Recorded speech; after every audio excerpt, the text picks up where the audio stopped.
نفل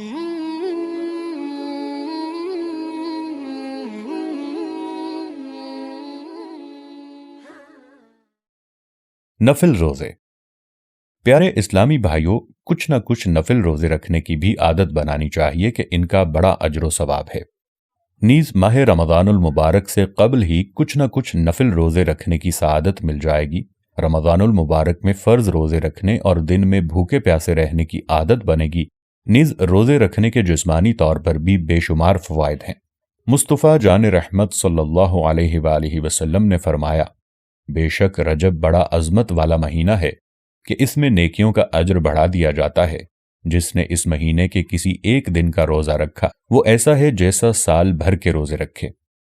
صحابی ابن صحابی جنتی ابن جنتی حضرت عبداللہ بن عمر رضی اللہ عنہما سے پوچھا گیا، کیا نبی پاک صلی اللہ علیہ وآلہ وسلم رجب المرجب میں روزہ رکھتے تھے؟